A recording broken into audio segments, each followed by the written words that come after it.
There's something exciting going on at Jaguar. A small group of engineers is quietly trying to take the brand into new, faster territory. I say quietly, but really the new XKR-S GT is anything but quiet. It's a £135,000 track weapon that might just be the answer to the affluent Nürburgring day trippers' dreams. And this is how you add £37,000 to an XKR-S.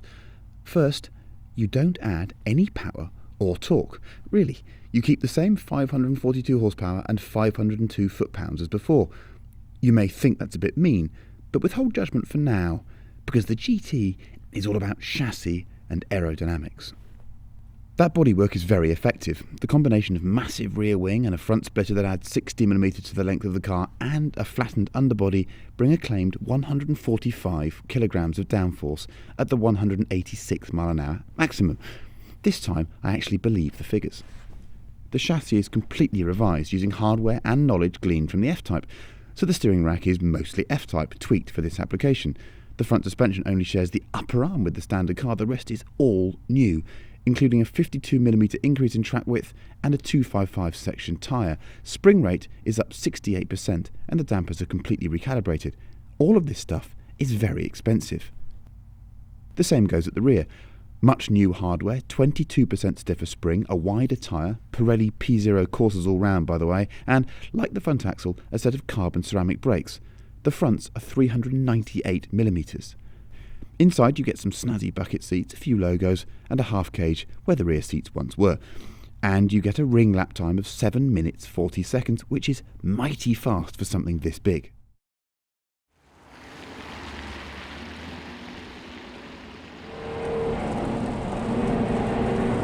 Okay, over the start-finish line then. Oulton Park in October.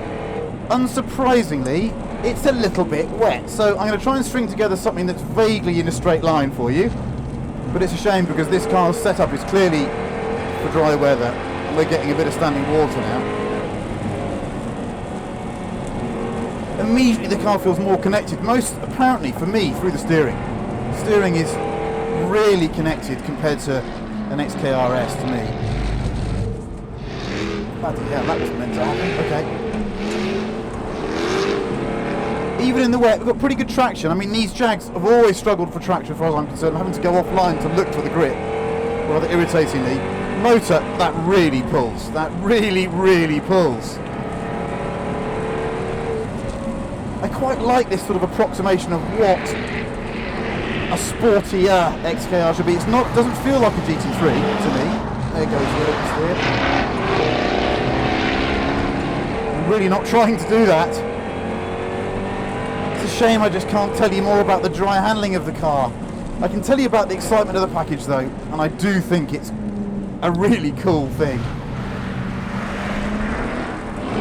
I know it's slippery, guys. It really is slippery.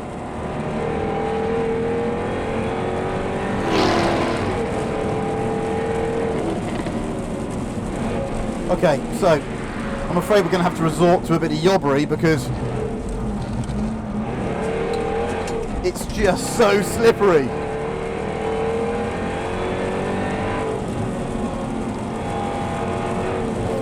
The car has real balance. Obviously she's a big old girl, but it does have really nice balance. Brakes, it's got these great big carbon ceramic brakes which are of a different quality to anything I've felt on a Jaguar before. Blimey. That's not supposed to happen there, I don't think. Flipping hell. Oulton Park at the end of the season in October is slippery as you know what. This is Druids. Druids is a... That shouldn't be happening at Druids, should it? That should not be happening at Druids. That's third gear, 70 miles an hour. This car is approachable, and do you know what? The diff isn't overheating, which always happens in these Jaguars, so they've obviously done something there. Do you know what? I think we need to probably just slightly abandon the wetness.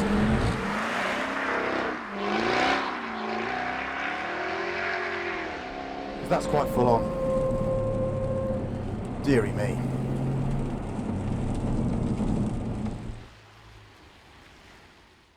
Typically, once we stopped filming, it stopped raining, and then I had the chance to lap and lap and lap the GT. I think I did 60 loops of passenger rides before the day was up, and this was something of a revelation for me. On a dry track, this thing is a complete weapon, not just because the Corsa tyres have massive grip and the brakes pin you in the harness belts, but because the GT took the punishment without a single complaint, no brake fade, no nothing, but also because it gets better the harder you push. In dynamic mode, the dampers are fixed and passive. The car wants to be grabbed, driven with a little oversteer, and it feels very responsive. The diff didn't overheat, not once did I want more power. The only downside was the 6-speed auto. It'll shift manually, but the whole thing's just out of date now. But the rest of the car is a real surprise. If this is the driving experience a few enthusiastic engineers can distill from an XK, then I can't wait to see what they might do with the F-Type. The GT isn't a GT3, but then it doesn't need to be. Taking on the GT3 headfirst is plain stupid. This car retains 95% of an XK's comfort and will lap a circuit very, very fast, all the time remaining a real Jaguar. I think that's rather appealing.